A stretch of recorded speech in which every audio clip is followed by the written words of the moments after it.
What's good, guys? It is Monday morning. I'm here in the kitchen.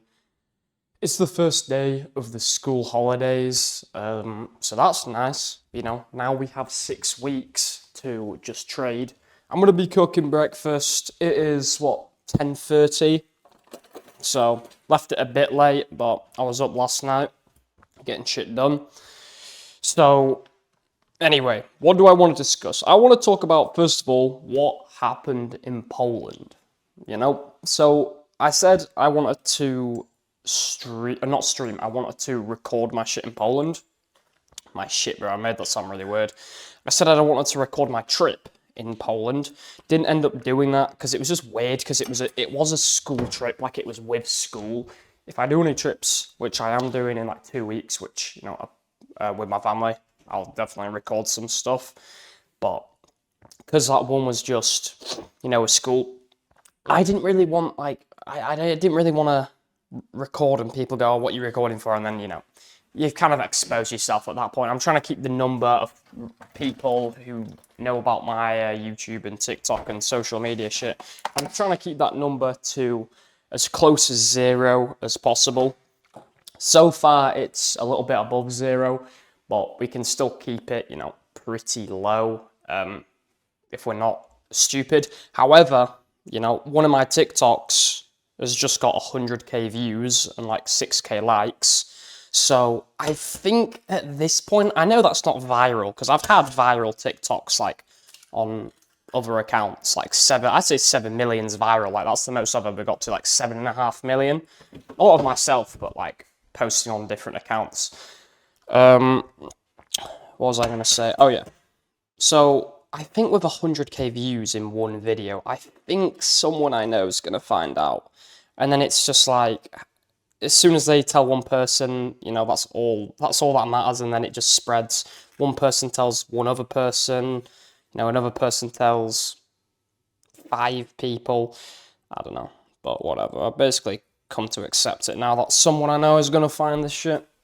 But yeah, anyway, Poland, let's get on to like trading related shit. Poland, I did take a few trades. I had a break even. I had a very tiny loss, like a very, very tiny loss. And then while I was in the airport, UK airport, I guess not technically in Poland, I took a winner, which was the fifth winner I needed to get the payout. So now, I've got the payout. If you guys didn't see the video before this, go watch the video before this, because that goes over like all the trades in depth, how I got the payout, and like some little psychology tips. So that's cool. I haven't got the full payout yet. Reason I haven't got the full payout yet is because half the payout is coming through on the old Top Step dashboard, and the other half of the payout is coming through on the new Top Step, or third of the payout is coming through on the new Top Step platform. So there's like a delay with the tax forms and stuff for that, but it'll come through. There's no worry. And then also, more trading updates. I took a win. So basically, I took my 5th win on the fundeds on Thursday. And then on Friday, I got 1 win on 2 evals. I bought 2 new evals, traded them on Friday. And yeah, I flipping won that shit. So now I'm halfway through passing 2 more evals. If we pass 2 more evals, I will have 5 50k funded accounts. So that's like the goal, I guess you could say, is to get these passed. Ideally today, we don't take a loss and then we have to spend a whole load more time trading these accounts. But we'll just see how it goes. We will see how it goes, just keep trading properly. Everything will be good. So that'll be nice, if we can just really quickly in this week pass these accounts and then have the whole rest of the week, to try get some winning days under my belt for a fucking big month, This is looking like it could be a big month. I already got the payout halfway through the month, and we still have now a third of the month left. We still have 10 days left of the month. So obviously, I'm hoping we can get onto the 5 fundeds ASAP, But that's kind of just the recap, trading recap, where I've been the last week. Why there's not been any Road to 10K videos for the last week. Have still been trading. Just thought I'd let you guys know. So yeah, I'm gonna eat this breakfast and then we'll see what I'm doing after.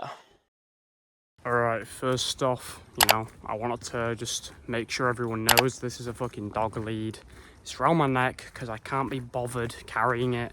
It's not some like pink gay ass accessory that I'm wearing, so I don't want to get flamed for that in the comments.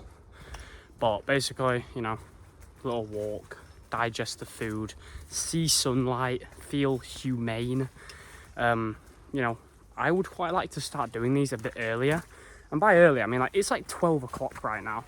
Like, it's nice doing it, but I would quite like to start doing this shit at like 6 a.m. when I can like guarantee no one's out. Not because I'm socially awkward, but there's like a feeling of when you're doing something and no one else is up at the same time as you. It's a nice feeling, and you feel so much more humane.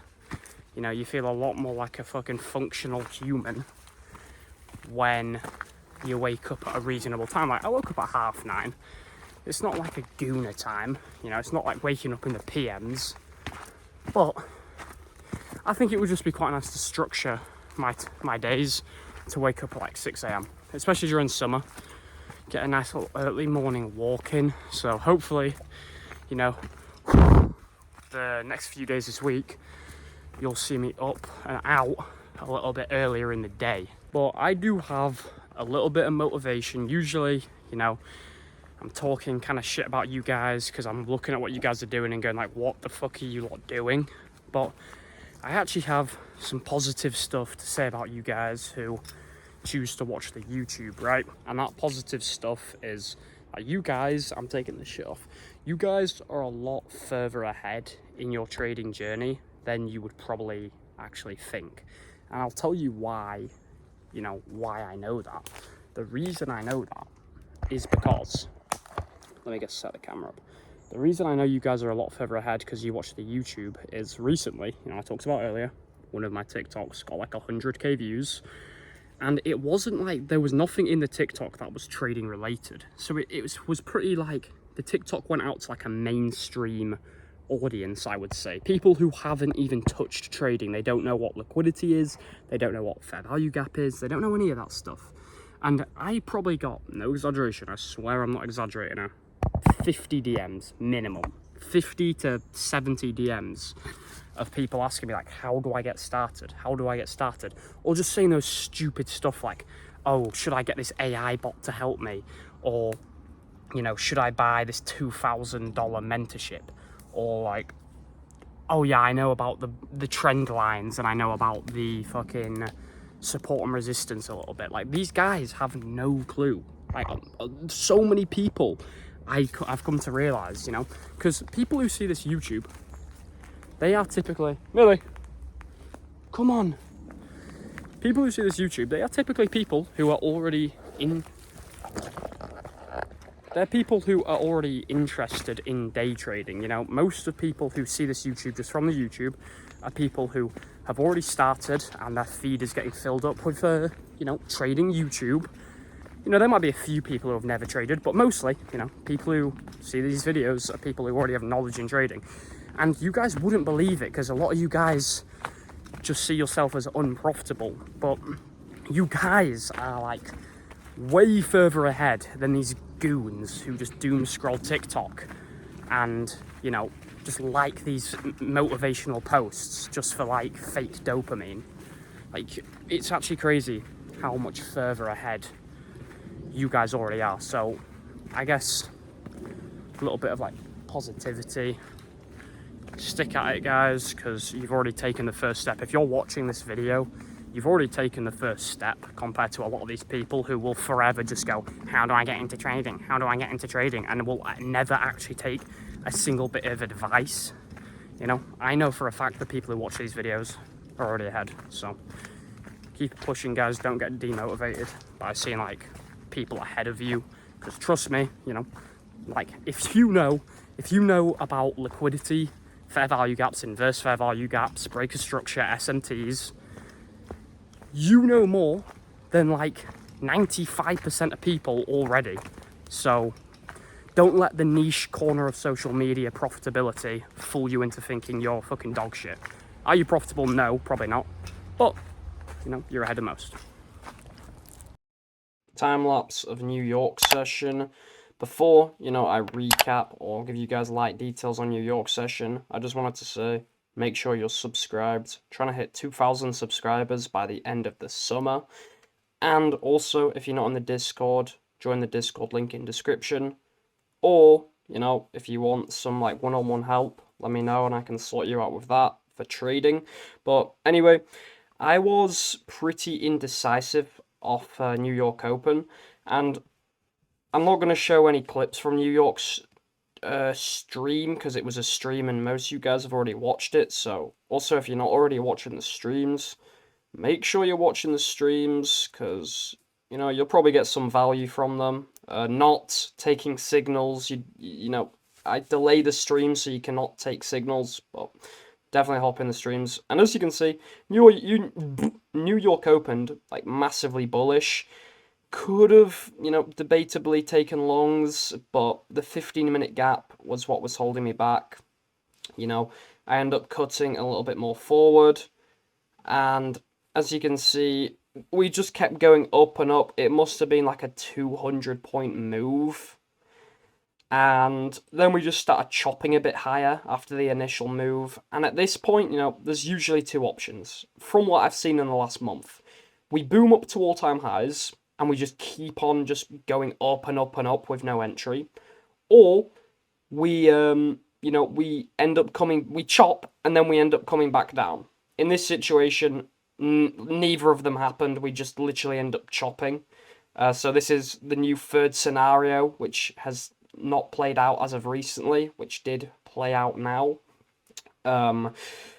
So I almost took a trade. But I didn't take a trade because I was like, yeah, I'm just not going to be an idiot.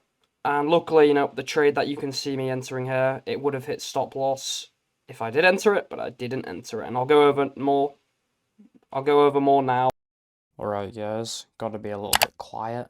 I have picked way too late of a time to be doing the post-market analysis. I was on call with the boys in the Discord for a while, you know, good conversations, but now it's time to explain fully, in depth, why I didn't take a trade, and I'm gonna have to be quiet. So, right, let's see what we could have taken. I'm gonna go over the one humane trade, right? Here, well, there's two.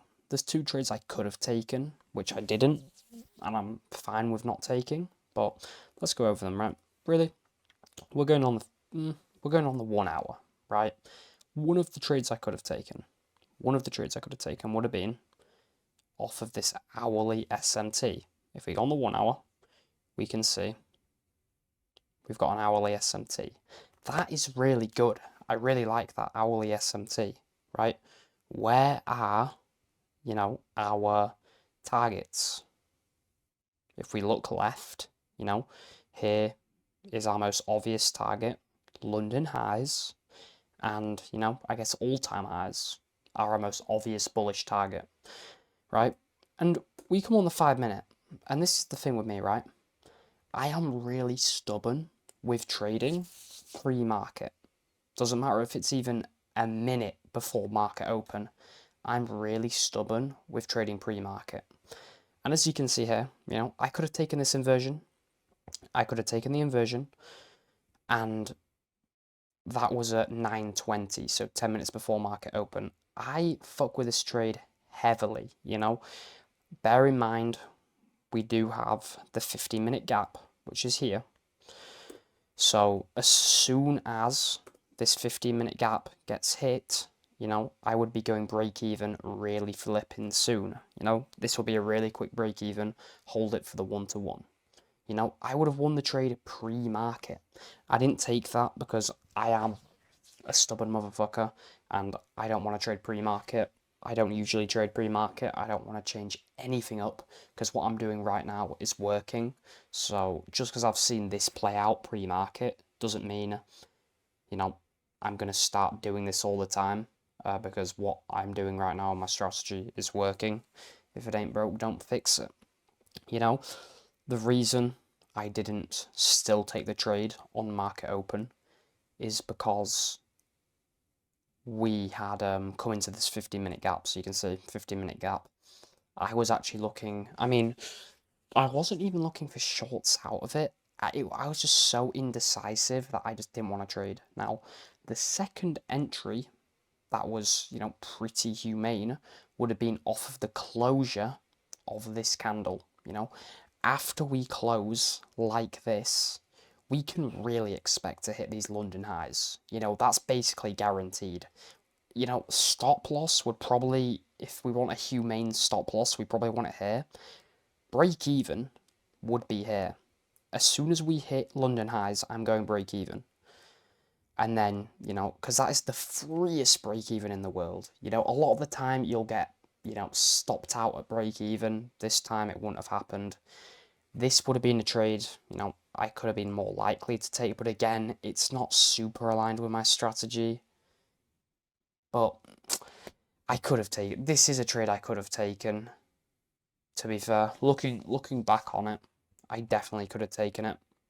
But by the time all this happened, by the time, if you guys were on stream, by the time we had this initial move of 160 points, and then an extra move, making it a 200-point move, I was pretty reluctant to trade. I almost took a short, but I just didn't like how we had, if I go on the 5-minute, I didn't like, first off, the size of the move we had already had. We already moved massively, but also we had these bullish SMTs on these lows. So although we had an inversion of a fair value gap, yeah, although we broke structure of this low, you can see we closed below it.